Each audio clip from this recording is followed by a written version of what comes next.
Bantay Pasig Division to the rescue again. At nandito nga po pala kami ni BP Officer Pedroso upang respondihan ang tawag ng ating Pasig C3 regarding po sa sunog sa Barangay Kalawaan, Ilisco Road. Heto na nga ang Bantay Pasig to the rescue again and again and again.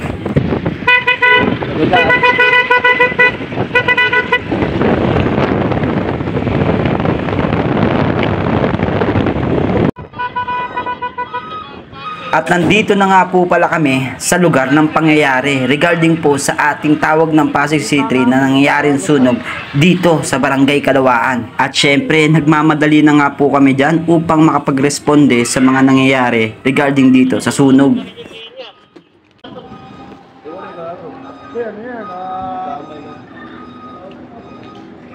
Yan, mayroon po yung sunog dito sa Hardy Mendoza.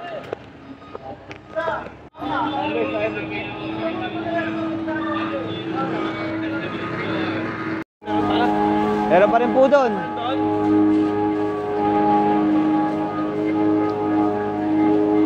Apo, yung pa-rescue po natin. Kasi yung poste po nasusunog dito. Puro sa mga wiring na rin po yan. Yan, first responder po natin. Saan banda? So, naan lang po sa may Mendoza. Opo, meron na po doon. Yan, tanong kanya.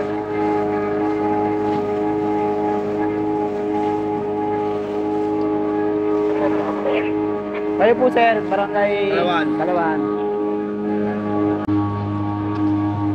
Yan, bari may fire rescue na po dito na Barangay Kalawaan, yung unang dumating na responding fire rescue po natin.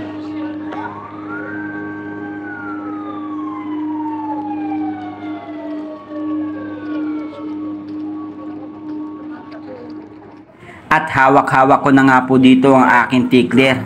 As sa BPCR po, ako po yung nagre-record ng report at mga oras ng pangyayari. At sa mga oras na ito, isinusulat ko na nga po dito at nagtatanong-tanong na nga po ako sa mga unang nakakita ng pangyayari. At yung unang dumating, Barangay Kalawaan. Ito po ang trabaho namin as sa Bantay Pasig personnel dito sa lungsod ng Pasig. At habang kumukuha nga po ako ng impormasyon regarding sa mga nangyayari o pangyayari, ang mga kasamahan ko sa Bantay Pasig personnel ang nag-a-assist naman sa mga sasakyan. Mga ano oras dumating? Oo, okay na. Mga ano oras dumating na, sir? Mga 2:20.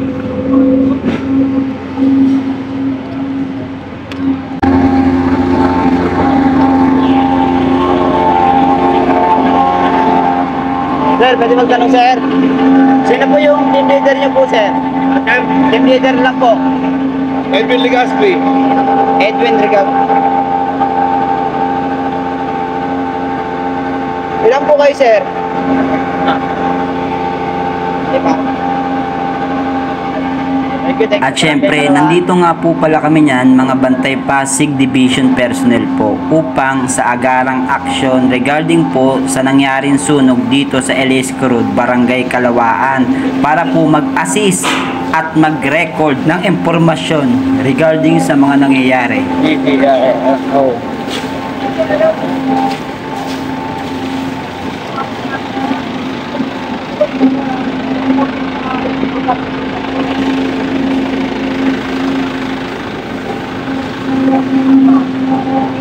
Yan, ito po yung medyo napula na po yung sunog dito pero may umuusok pa rin po dun sa taas. At meron tayong dito ang Barangay Kalawaan na Pasig Rescue po natin na nag-aapula po ng sunog.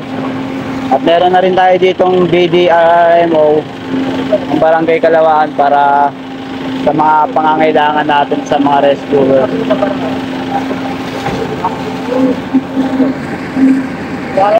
Yan, bali napula na nga po yung sunog. Ay, meron pa musok, ayun no. May usok pa, ayun no. Sir, meron pa sir. Sir, meron pa, ayun no, ayun no. May mga apoy pa. Yan, nandito po yung pa-rescue natin, ha. Hindi yan basta. Kaya nga eh. Nakakaanot pa yan. Sa kuryente po nagmula yung sunog, ayun no. Ayun na pati sir. Bali may BPD personnel na po dito at fire rescue personnel para magkapula po dito sa tawag ng ating Pasig C3 regarding sa electrical fire dito sa Barangay Kalawaan, Ugong Street, Ilisco Road. Nakuha naman pala sa doon. Kapag pinagkano mo, kaya naman, pinagkaya ito naman. Kaya pagkaya naman. Ito na, ako din. Yan, nandito na rin po yung region NCR natin ng fire rescue para umapula na rin po sa sa sunog na nanggagaling po dun sa electrical, sa mga wiring dito sa taas. Okay, bali mo na yan, mamaya. May dumating na ng fire truck eh. Bali, ito, dahan-dahan nilang binubugaan po yung electrical wire na nagsimula ng sunog ng ating BFP, fire rescue po dito ng region NCR. Hanggang ngayon, medyo mausok pa rin dahil mahirap nga po patay ng apoy ng nanggagaling sa mga wiring electrical. Together na rin with Bantay Pasig personnel na mag-assist po dito sa kalye na hindi muna kami magpapadaan. Hindi muna kami magpapadaan ng mga motorcycle rider natin dito para po maano po natin yung area na may dadaan na fire saka mga Meralco personnel po natin. Pasok yan, Meralco!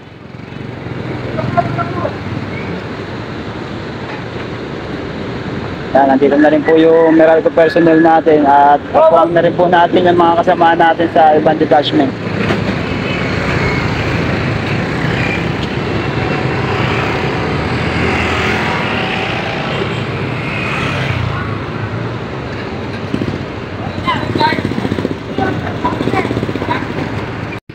Yan, bali nandito na rin po yung Meralco personnel natin na mula sa Elcor Electroline Corporation.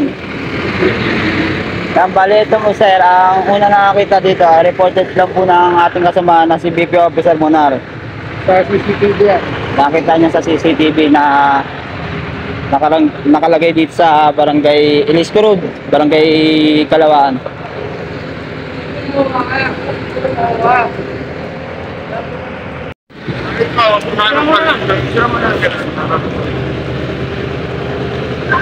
Hindi, mamaya na lang, sa GC na lang. Sa GC. Personnel lang dito. Ilang kayo? Ilang kayo? Tatlo Sa GC na lang. Pero dumukopyahin ha. Garcero, Baga, Lahat na pupunta rito ha. Lahat na pupunta. ano ulit na pinili? Pari ito. Yun to, nalimutan na ako. Ano, akin na ba? Pari ito, okay na. Okay na? Oo. Ay, wait lang. 1-2 lang, 1-2 lang.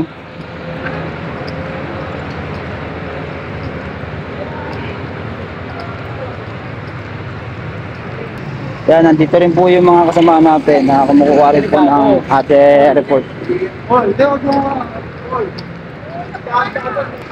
Bali dito sa side na to, mayroon pang umuusok na transformer. Hindi pa rin siya totally naapula kasi hinahanap pa yung pinagmulan.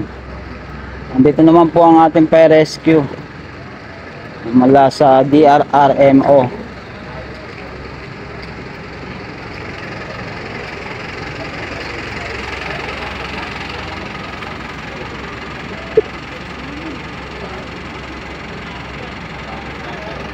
Yan, nandito rin si BP Officer Baga upang kumuha ng ibang detalye.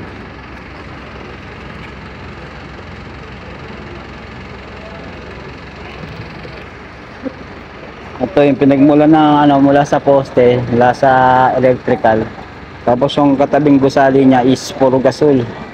Kaya napakadelikado nito kung sakaling hindi naagapan. Pero hanggang ngayon, kasalukuyan pa rin po kami nagmamonitor dito para agapan po at mapaigting po natin yung kaligtasan ng bawat isa.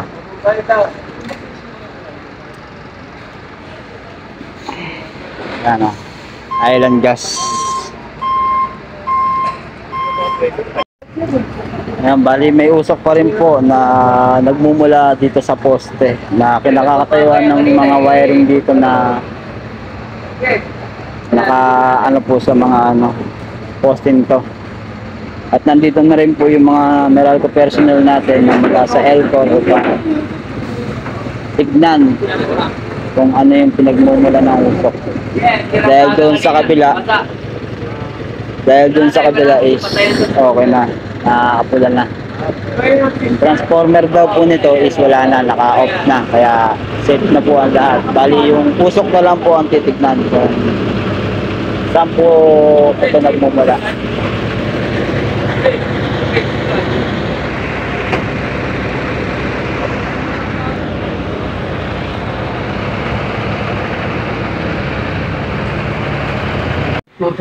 Yan, ito, chinek po namin yung CCTV dito sa Ugong, Towa, sa Barangay Kalawaan.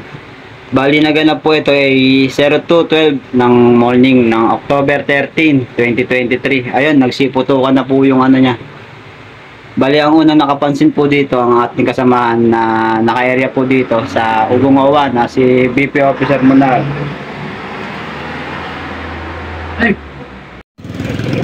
Ang bali positive pa rin tayo dito. Dahil lumiliyab na naman yung ano.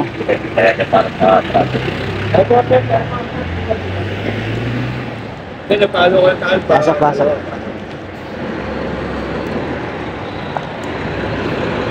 Assisting tayo dito sa traffic dahil nagkukusto ng traffic. At binalikan nga itong ano. Direct muna ng sunog dahil lumiliyab pa dahil pag nahanginan.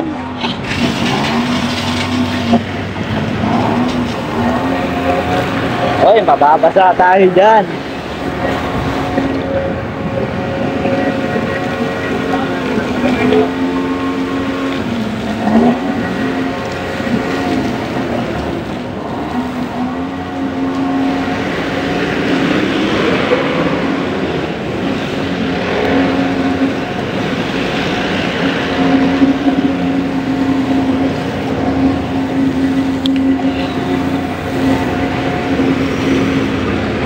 Yan, gamit natin yung bago nating flashlight mula sa Asia sa City. Yan, nasistingan tayo ng traffic dito. Hanggat hindi pa rin po tuluyan na pula itong pagsusunog na poste dito sa Elisco Road. Yan, at patuloy pa rin sa pagbuga ng tubig dito sa pinagmulan ng sunog dito sa poste. Ito yung fire rescue natin ng Barangay Kalawaan. Dahil patuloy pa rin siyang umusok. Bali wala na po yung ano yan, mga electrical. Bali nakapatay na yung ano niya, pinaka-transformer niya. Kaya wala na magiging insidente sa kuryente. Ngayon tayo at sa Bantay Pasig personnel po, nag-access po tayo dito ng traffic. Para hindi po tayo maano ng traffic. Tulad dyan, ang lalaki truck na po ang meron dito.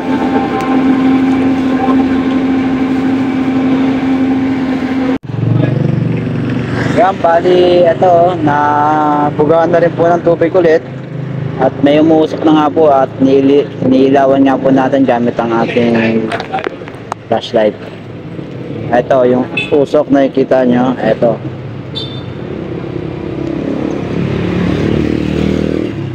Dahil nag-gasos pa rin po tayo dito ng mga sasakyan. Marami po tayo mag-cause ng traffic dito.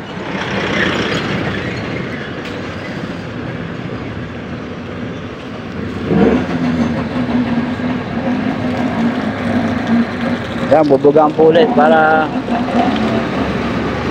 panatili talaga yung ano, nagkapula ng apoy.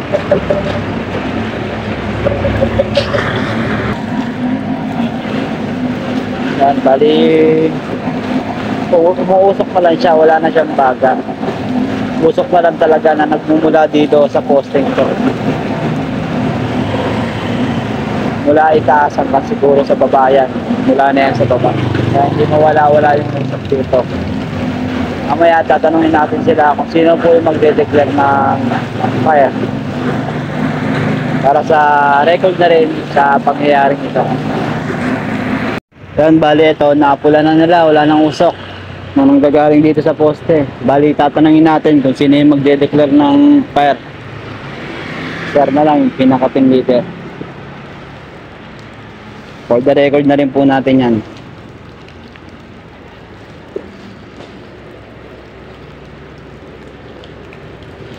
Sir, kayo na po magde-declare? Oo. Sige po, ano pong iano natin sa isasad natin? Sa report nito, for declare. Kendall. Kendall. Parang Hindi pa rin ano. Kendall. May report naman kayo yung kayo na, di ba? Ah, po. Ngayon, yung nag-Kendall.